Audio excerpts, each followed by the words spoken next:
The enduring mystery of Stonehenge's Bluestones begins not on the Salisbury Plain, but hundreds of kilometers away in the rugged terrain of Wales. Deep within these ancient hills lie the precise origins of these remarkable stones, a place of Neolithic quarrying and profound significance. Geologists have meticulously pinpointed the exact outcrops, Carn Gudok and Craig Rosy Feline, as the sources of the dolerite and rhyolite bluestones. The question that has puzzled historians and archaeologists for centuries is not where they came from, but how they were possibly moved. This incredible feat of engineering took place long before the invention of the wheel for transport, demanding immense human effort and brilliant ingenuity. The journey spanned an astonishing distance of approximately 240 kilometers, a staggering undertaking for stones weighing up to 4 tons each. One of the most prominent theories suggests that the stones were transported on a long and perilous journey primarily by water. This hypothesis proposes that the ancient builders first moved the megaliths from the quarries down to the banks of the river Cleddau.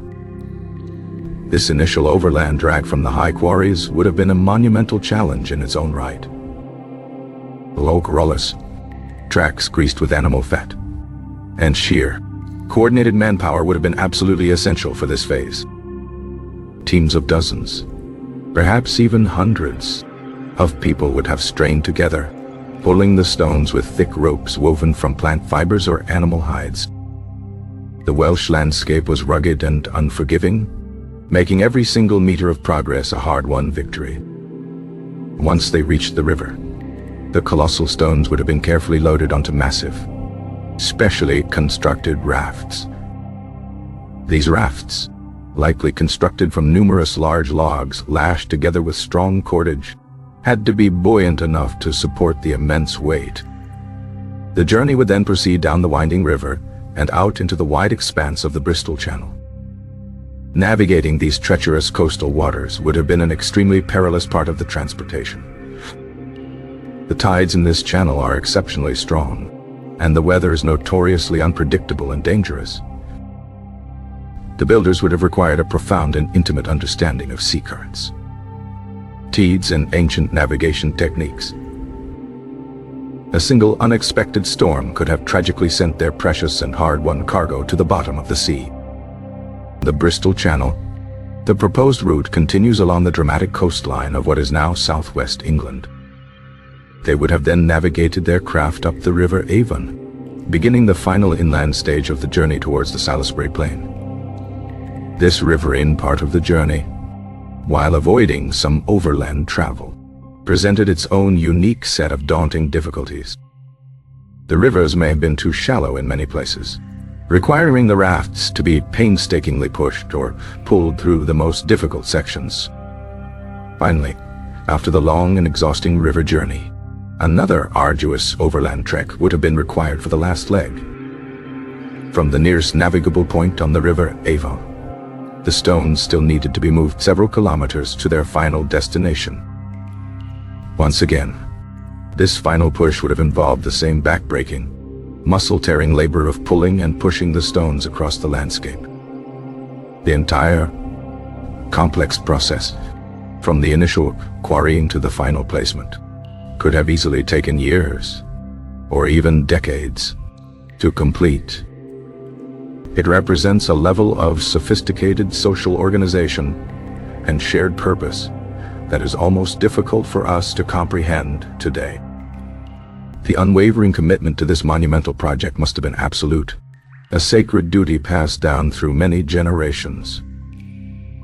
An alternative theory, however, directly challenges the water-based route, suggesting an entirely overland journey.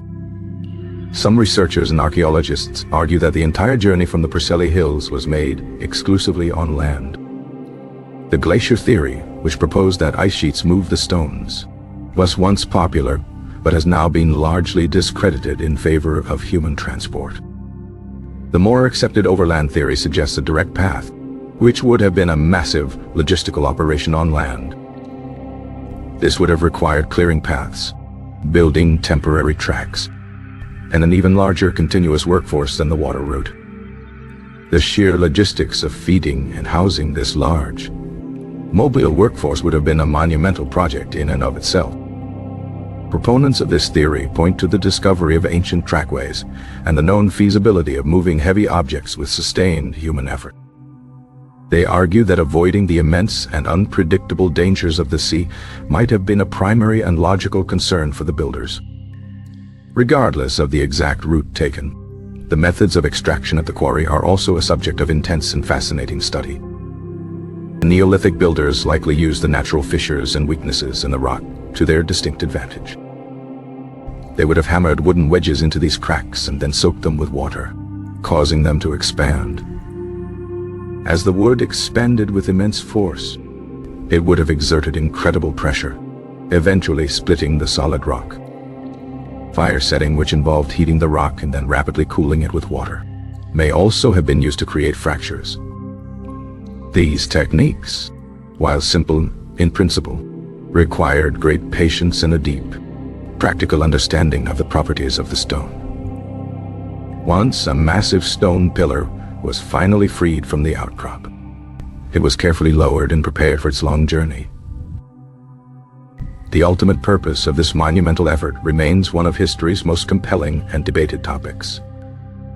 The Bluestones were clearly special, possessing a deep significance that justified their extraordinary and difficult transportation. Some historians believe they were thought to have powerful healing properties, brought to create a center for ancient medicine. Others suggest they were part of a complex astronomical observatory, their placement meticulously aligned with celestial events. Another compelling theory posits that they represented the ancestors, a permanent symbol of the community's lineage and homeland. The very act of moving the stones may have been as important as their final placement, a grand ritualistic procession. This shared ordeal would have been a powerful ritual that bound the entire community together in a common purpose. The construction of the final monument at Stonehenge occurred in several distinct phases over thousands of years. The Bluestones were among the very first to be erected on the site, initially arranged in a double arc or circle around 3000 BCE.